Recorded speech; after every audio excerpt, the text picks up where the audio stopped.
Today on the Wise Practice podcast, I have Joey Vitale, who is a second-time guest here on the show, also goes by Joey V. He is an award-winning trademark attorney, internationally renowned speaker. He's on a mission to bring peace of mind to 100,000 entrepreneurs. Joey's the founder of Indie Law, top-rated trademark law firm that's helped thousands of business owners protect their brands. He's been featured on major stages and podcasts.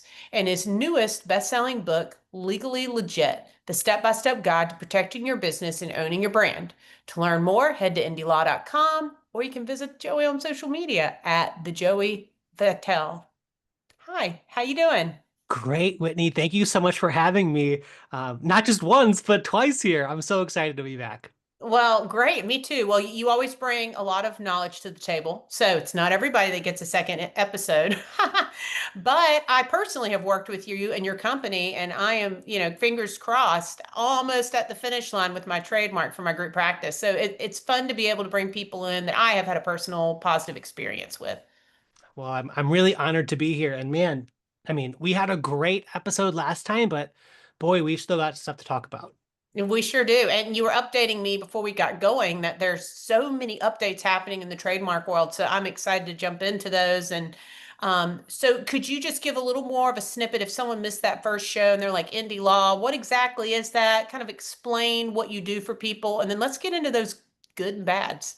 Great. So first, I just want everyone to know that it's my goal on these podcasts to really break down the legal side into something that's more plain English and understandable. Because when I went out and launched my law firm to serve business owners, I learned very quickly that not all legal risks are created equal.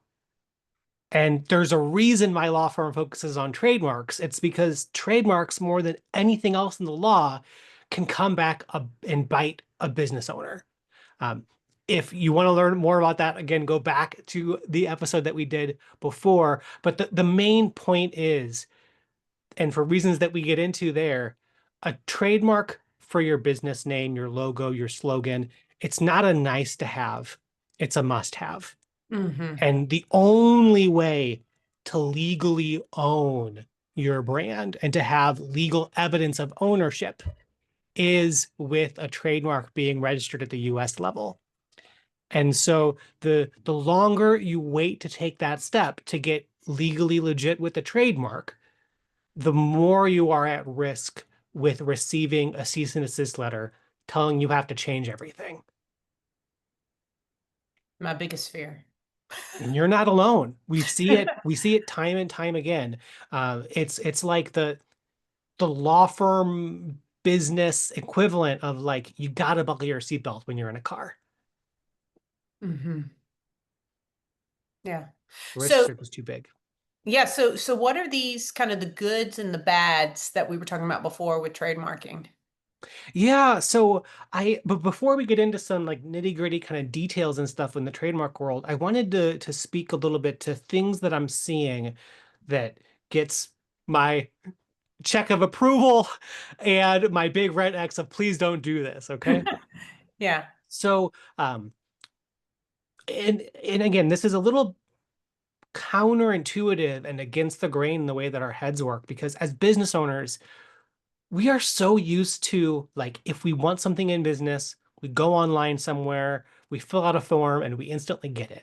That's the way that your domain name works. That's the way that for most states forming an LLC works or getting a EIN or employment identification number. So many of those things are quick, they're fairly basic, and and you get it right away.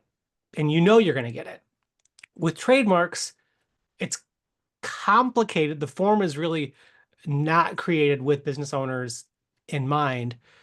Over 500,000 trademark applications get filed every year, and over half of them get rejected. Mm.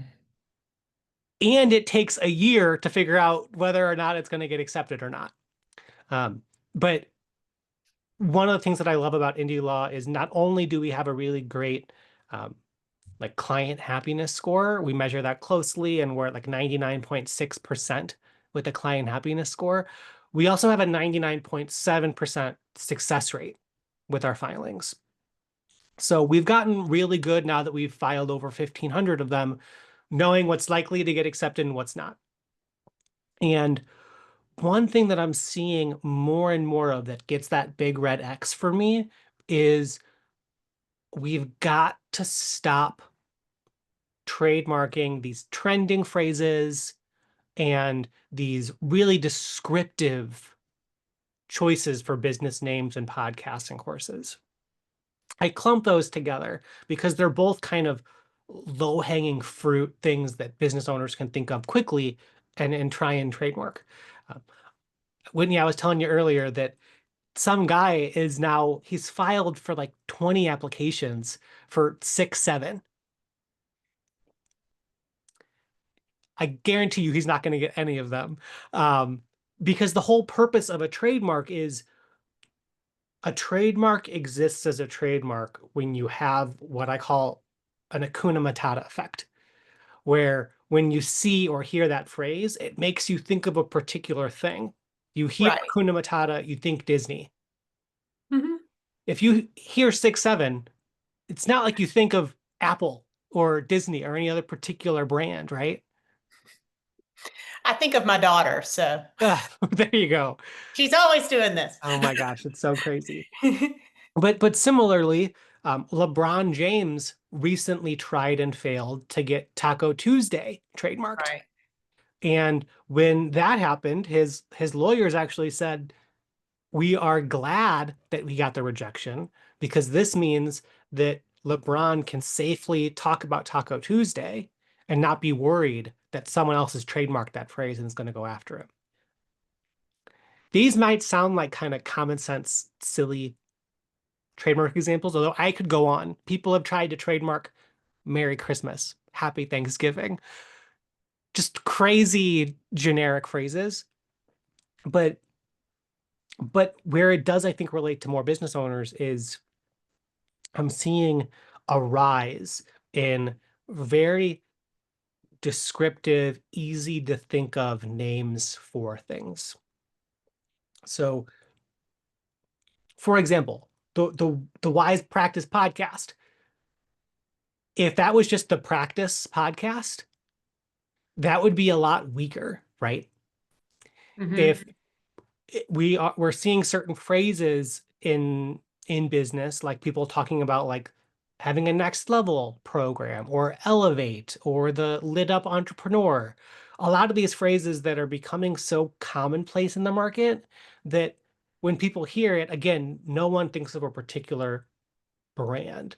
And so for anybody right now that is either guilty of rushing forward with these really descriptive names, or maybe currently you're in the middle of naming something for a business or a course or a podcast, please think more creatively because it's those more distinctive phrases and slogans that get you much stronger protections.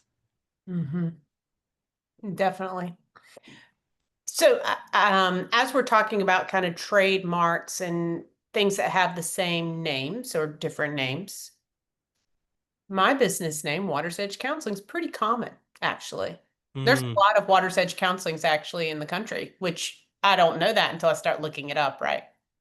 yeah. So, how does that work for someone who has a trademark? Because sometimes I never want to go after a business. That's not, Yes. no one wants to do that, especially to another therapist. But like for example, the other day, and I was thinking about you when this happened, I went on Indeed because we've been posting jobs, and there's another Water's Edge Counseling, and I didn't know this, but you can put reviews about businesses in Indeed, like working there. Mm, hmm. Because someone wrote a nasty review of Water's Edge Counseling, and it got impact. It was on my thing, but then when I clicked on it, it was obviously the Water's Edge Counseling in a different state. So then I was like, huh, do I need to ask that business to stop having that name? Because now it's their negative experience at their practice is starting to impact what people are writing about Yes. my practice. Yes. Yes. Um, Similarly, there's another indie law out there that does something very nuanced. I think they only represent like film companies. Hmm. Um, but the trademarks are so weird and interesting and fun for me. Um, what's interesting about your example is it hits at a lot of the grayness of a trademark analysis. So at the end of the day, there is a trademark infringement and violation if there is customer confusion.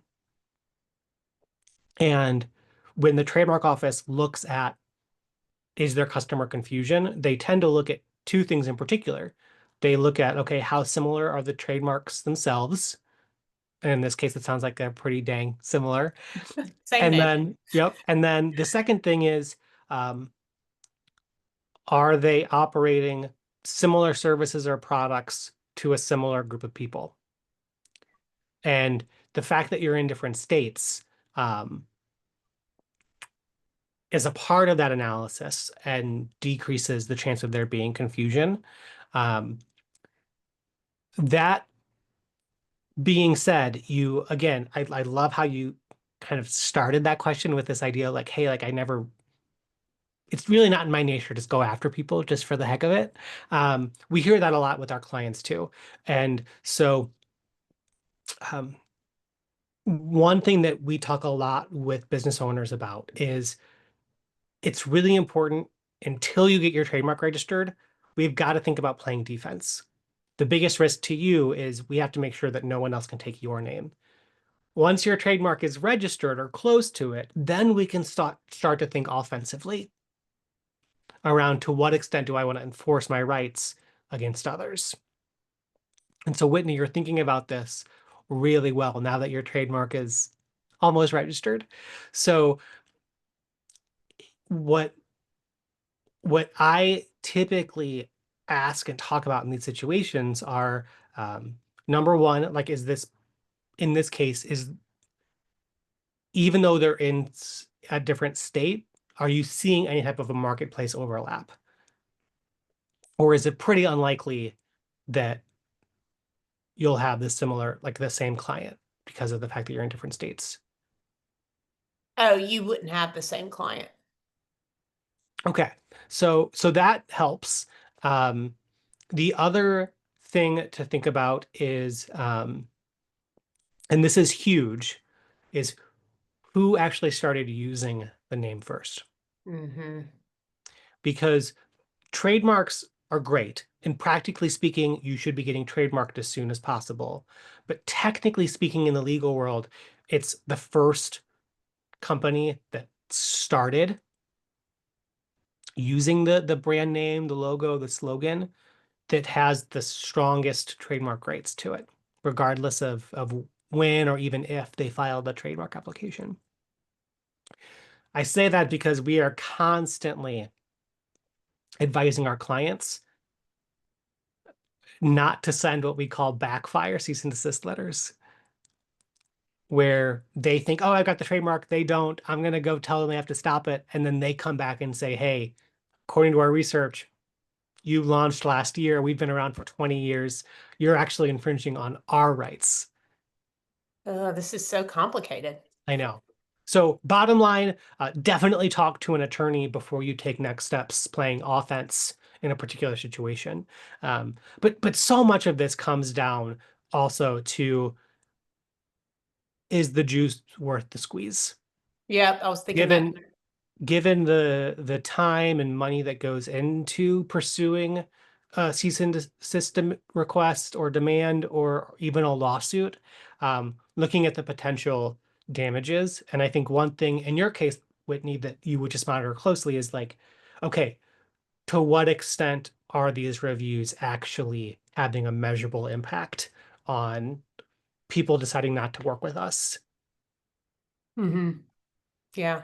I mean, in And this situation, it was about potential employees reading bad reviews and thinking that's who we are. So we're going to go to Indeed, obviously, and put in a request and explain that that's not who we are. You know what I mean? great, great. But it did just bring that question up for me that I was like, this is interesting to think about. Um, Yeah. so, Absolutely. And Whitney, you will hear about this more once your trademark gets registered. But we do have monitoring plans. We call them protection plans. Uh-huh. for all of our past clients or alumni clients. So on these protection plans, we will monitor your trademark for especially anyone else that files a similar trademark with the government. And then if you spot any copycat or potentially confusingly similar brand name, you can let us know and we will advise you on Hmm. whether we recommend doing something. And if so, we can put together that letter and send it on your behalf. That's great. That was my next question. So good job. Of course, yeah, we are really mindful of the small business owners that we work with, and so we make those protection plans as affordable as we can. Yeah. So tell me about, I think another thing we talked about was scams and how they're Yes. becoming more prevalent with trademarks. Yeah. So as we talked about, 500,000 applications are getting sent a year, and unfortunately, bad people, these spam artists are jumping on this opportunity to say, "Hey, this is a high volume activity that business owners are taking, and so how can we get in there, pretend to be the trademark office, and get money from these people?" Mm. And so usually what we see is scam letters to business owners after they file, um, saying, "Hey, we're the trademark office or we're some type of trademark company and something is due or past due on your file. And here's, give us your credit card information and mail us back or whatever, and we'll get it taken care of for you." Um, Pretty much all of our clients get at least one piece of trademark scam, but the scammers are getting really good. They're starting to evolve from just sending these letters that look pretty impressive and legit to now emails and even phone calls. We had a client where he got a phone call and he looked it up later and it was the trademark office's phone number. Um, but these con artists, now they have the tech to do this, and they made it sound like they were calling from the trademark office, saying that they needed something and trying to get payment over the phone. I mean, that happened with my credit card company. Oh, It said the name of the credit card company when they were calling, and I looked up the number, and then I was like, oh my, I just believed them. absolutely. Well, yeah, Yeah, because you see them calling. exactly. It's it's unfortunate, and it's working enough for them that they're doubling down on it. So I will say that if you work with a trademark attorney, I think they are realizing that they're not as likely to trick people there. And so you will receive way less spam if you work with an attorney. But no matter what, it's inevitable. Oh no, it's the world we live in. Yeah. And Mm. but whether you ever hire us or not, please feel free to reach out and send us a letter that you're concerned about or something else, and we'll take a closer look. Of Yeah, great. Well, I appreciate you offering that. That's course. very helpful. All right, the other thing we're going to talk about, which didn't know anything about before we got on here, was blue check with Gmail. This is so cool. And it took me a while when I was reading all of this to see the connection to trademarks. But in the same way that like Facebook and X and Instagram and LinkedIn now have these like blue verified checks that you can get if you're fancy or know the right people. Gmail is now allowing companies to have a blue check next to their name. So when anyone from that company sends an email, they get a blue check next to it. And people with the blue check really like it because it lets people know that you're not a scammer. So if a bank or Gusto or some other official brand that you work with sends you an email and you see that blue check, you can trust that it's legit. Um, for that reason, the emails, because a lot of these big companies, just like small companies, we're relying on the MailChimps of the world to send our emails and are sending emails in bulk. And um, business owners are increasingly struggling with, man, I'm sending emails to my list, but so many of them aren't getting read. they're going to spam or like not the primary inbox. And when you get this blue check, it helps all of your emails go into the primary inbox and skip the spam folder. Yeah. But what's crazy is in order to get the blue check, you have to have the logo of your brand trademarked. Mm. And so I was telling Whitney earlier that historically, indie law has not prioritized logo trademarking so much because a lot of business owners every few years will modify their logo a bit. And the way the trademarks work, if you make any change to your logo, you can't renew that trademark anymore. You have to file a new one. Um, Yeah. but now that there's this cool like marketing advantage to trademarking your logo, we're seeing more and more business owners, especially ones that are tech savvy, want to prioritize a logo version of their trademark. Mm-hmm. Um, I want to make sure I understood this correctly. So if I'm using a third-party email software, Yeah, you're saying those emails would get the blue check if it was correct. If you do this stuff and you send the proper paperwork to uh, to Google, then any emails that you send that get received inside of a Gmail folder will get the blue check. So when I open it like on my iPhone mail app, for example, I won't see the blue check there. But as long as your audience is using Gmail, they'll see the blue check next to it. I mean, I am thinking about so many things. First, like, I don't know when this happened, and you might know this. It's like all of a sudden my Gmail changed where I had a primary promotion Yes, and spam. I didn't set that up. I just went in and it was different. right, Well, as a business consultant, I have an email list. Joey, you have an email list. I get your emails. And so now a lot of those go into promotion, correct, and then people aren't reading them as much. right. Yeah, I mean, tell me a business owner that doesn't want to improve their open rates and click rates, right? Hmm. Um, and I will say that this is not just like a magic pill. You have to follow email deliverability best practices in Oh, yeah. general. But this this can very much positively impact your marketing and your visibility.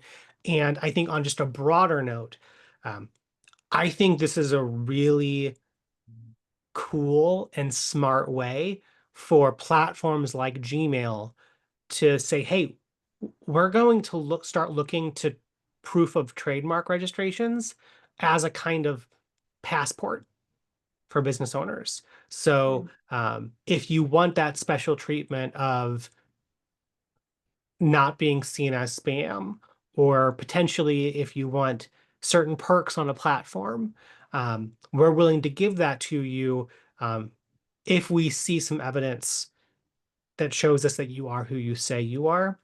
Um, and we're seeing some similar trends happening, for example, on Amazon.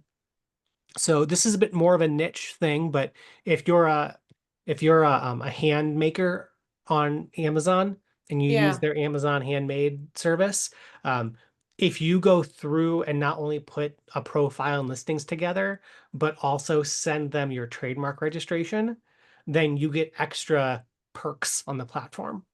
Nice. So I think that that's going to increasingly happen where that proof of a trademark registration gives you advantages now that like scammers and just saturation is on the rise. That's great. Yeah, and even thinking about a client who might get an email, not that we're going to put HIPAA information in an email, but they get an email from their therapist or from the practice they scheduled with, like having that blue check is going to provide them so much more assurance. Totally. Well, and what's crazy is Google has been pretty quiet about this release. And so um, a lot of people, um, it's almost like when you want a certain car, then you start seeing it on the street. Now that we talked about it, you'll probably start to go in and notice the blue check more and more. But it's definitely something that larger companies jumped on quickly, and I think I hope we'll start to see smaller businesses start to follow suit. Yeah, that's great. Well, this has been very good, learning a lot of things still. Is there anything we didn't cover before we kind of talk about working with indie law? No, I think that we covered over the main three. I will say that the the trademark office is really trying to stay on top of all of these fast tech changes. And so there are different parts of the way that the trademark office works online and on their site, and they're still kind of updating all of these different forms and like dashboards and centers constantly. Um, and so if anyone does try and do anything on your own and you go to the website and you see an error page, um, it might just be that you have to try again tomorrow because they're working on some bugs behind the scenes. But on that tech note, we're also seeing a rise in AI and in people using AI and ChatGPT to answer trademark questions. Um, I'm sure you can understand this with your line of work, Whitney, but we continue to see that ChatGPT and similar tools um, are not reliable trademark analysts. So just No. be careful. Yes. I've had times where ChatGPT led me astray, so I understand. Yeah.